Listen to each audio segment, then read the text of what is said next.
Okay, so welcome along, everybody. Today we're talking with Wes Zandt, who's the founder of the Down Under Centre in London. Wes, you're not from London. You're an Aussie yourself, aren't you? Yeah, that's correct. So, firstly, cheers for having us on here today.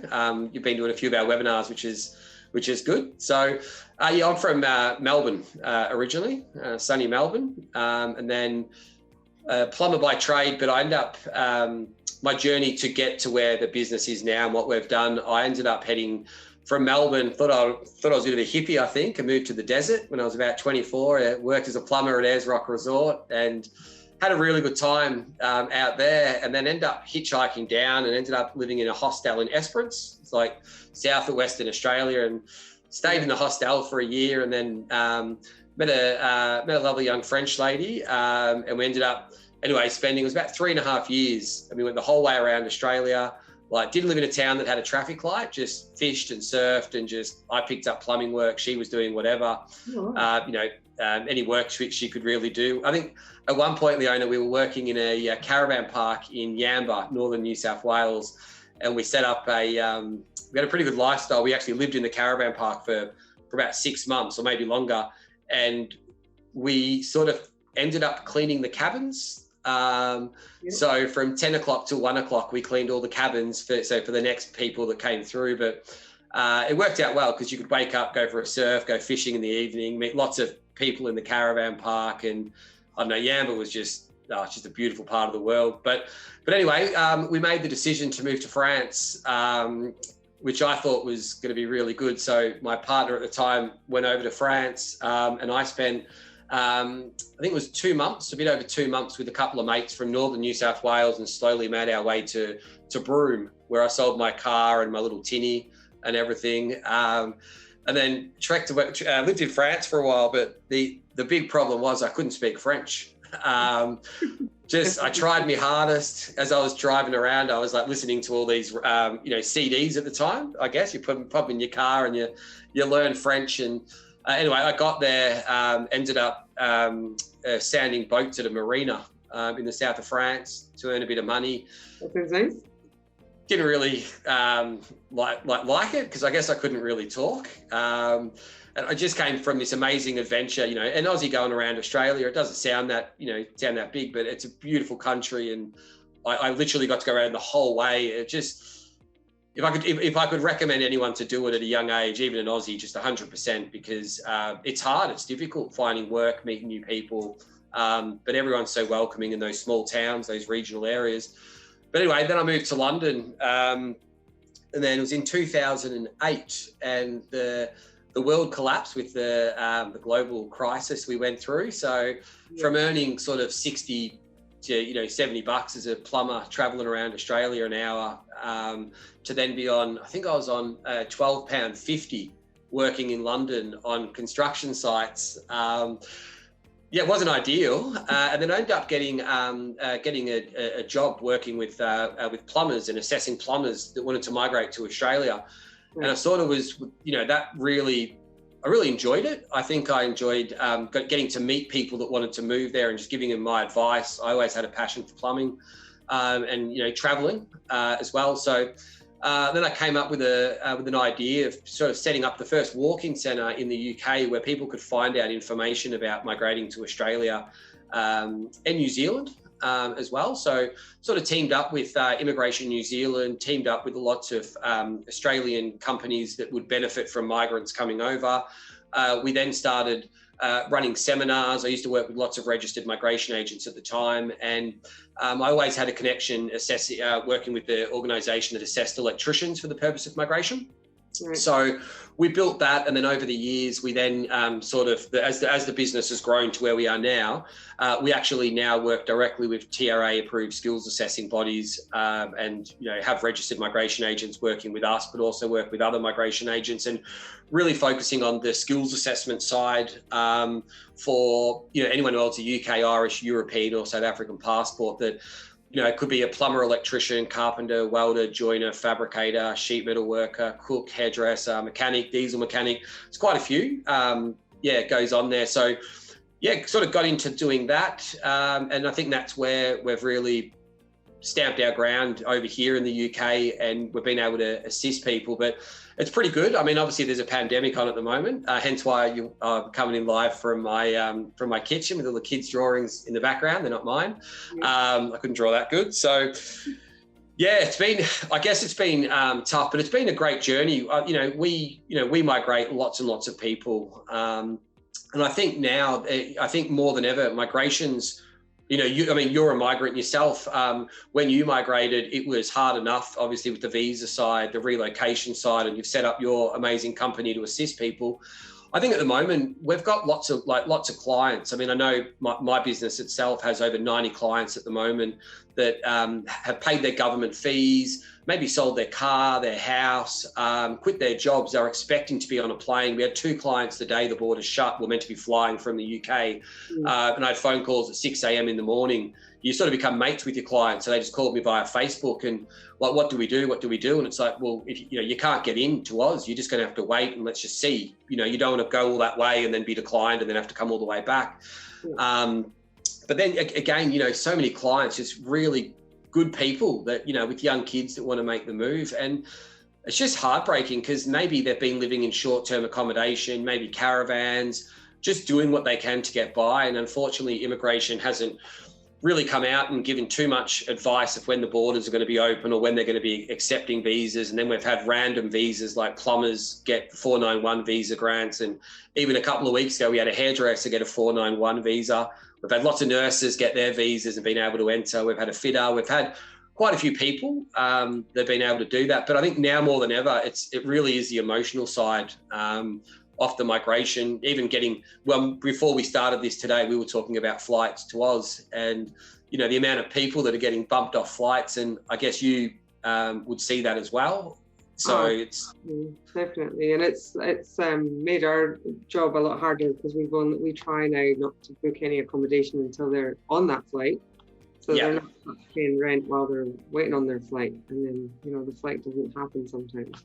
Oh, it's so challenging, and there's no, I think with like being realistic about it, I don't believe there's going to be a day where it's like, oh, the borders are opened on this day. I think they're going to, it's going to take a while. I think they're going to focus on certain visa types. I think waiting for the budget to happen. We should hear news. The Australian budget, in July is when we hear some good news about migration. Get all the states opening again, so lots of clients can put in their expression of interest, then get the invite, and then I think immigration, the actual time that the processing time from when someone pays their government fees from getting the visa, I think that will depend on occupations. But again, that's just my, for what it's worth, my thoughts on that. But yeah, anyway, so originally from Melbourne, sunny Victoria, and absolutely miss it. The UK has been amazing, and I'm very blessed to, I've got a beautiful wife, 2 small kids. So I've got a 3-year-old and a 4-year-old, a soon to be 5-year-old. So I've been able to raise a family, away from my family. I'm very blessed that my wife's got her family they're about 4 hours actually away. So we've sort of done it quite solo, and lockdowns, I think today or maybe tomorrow was when lockdown initially kicked off in the UK. So today might be 12 months or close to 12 months from it. And, I don't know, if there's right or wrong of how the UK have done it over here compared to other countries, etc.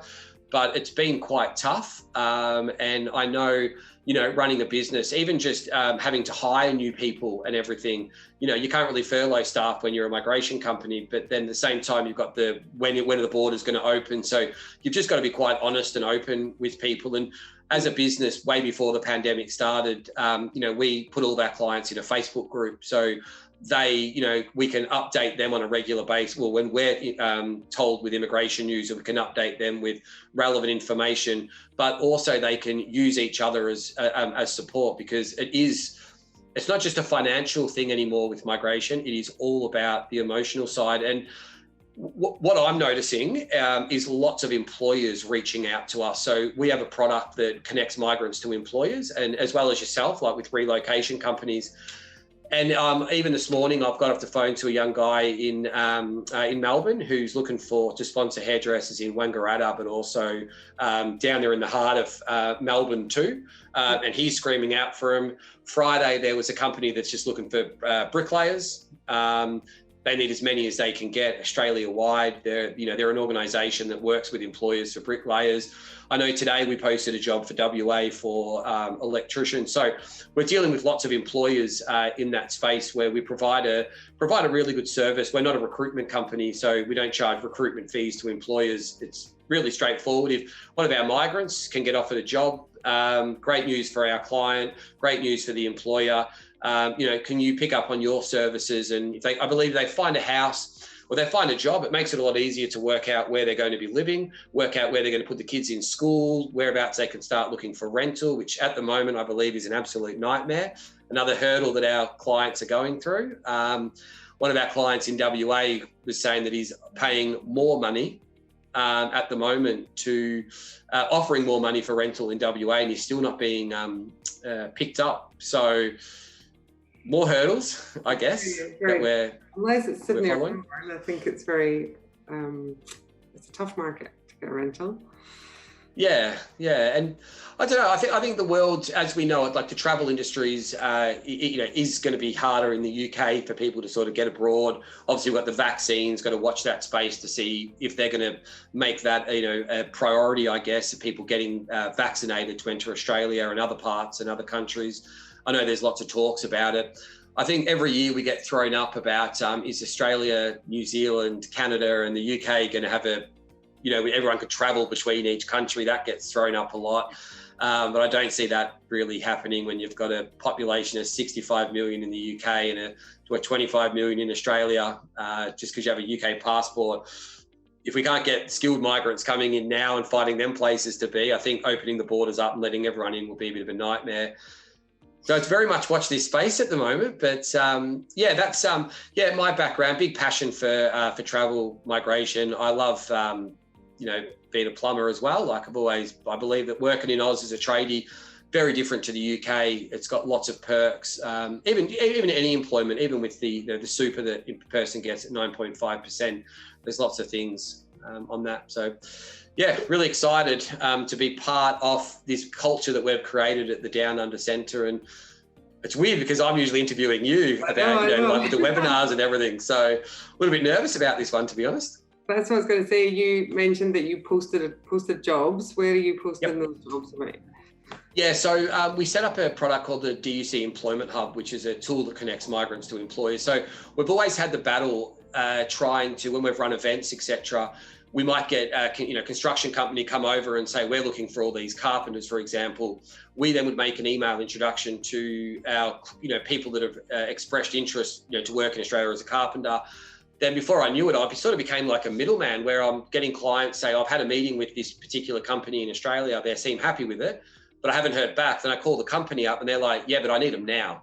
So I don't need them in 6 months, a year. I need them right now. We don't have a job available for a year. So what we're looking for is this. So we set up like a little simple tool, the DUC Employment Hub, where you've got the map of the UK or wherever they're from on the top of on the top of their profile, the map of Australia on the bottom, and you've got a little plane that moves closer. So the migrants get access. The migrants can create their own profile, make themselves look as employable as they can, even create like a little, video where they're sitting on the couch with their family, if they've got wife and kids, etc.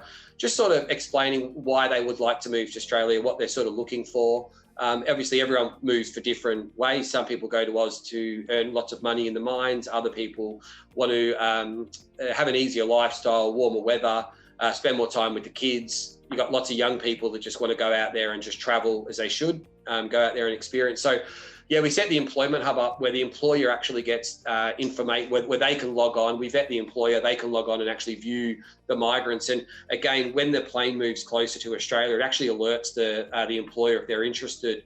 They can follow the client and they can get an email notification as the plane moves closer. So maybe they've got through their expression of interest, skills assessment, English test, maybe the visa's been granted, they've got an arrival date. So it just sort of organises everything where it works really well because the employers aren't paying lots of money to find people. The migrant if they're a Down Under Centre client, it's a free service. I think it's £20 if you're not a Down Under Centre client to get access, to that. But again, the employers get access to the migrants. I always found it hard even with employers, they don't really want to give you too much information because their HR department they might find the perfect person. But again, if they can't get there for 6 months, 12 months, what's the point?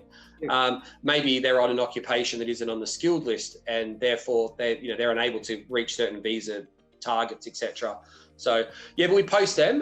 We've got social media and everything, or when we run our webinars, we post them. But again, we sort of you can't really just say to someone, oh, look, you're an electrician, we've got a job in Australia. The person really generally wants to move to Australia. And I don't go on there and say Australia is the best place in the world. Obviously, we've got taxes, it gets very hot, for a ginger like myself. Being in the UK has probably helped me out a little bit. But, the weather's warmer, it's totally different living. So it's really targeting those people that actually want to migrate. So yeah, we do that via the DUC Employment Hub.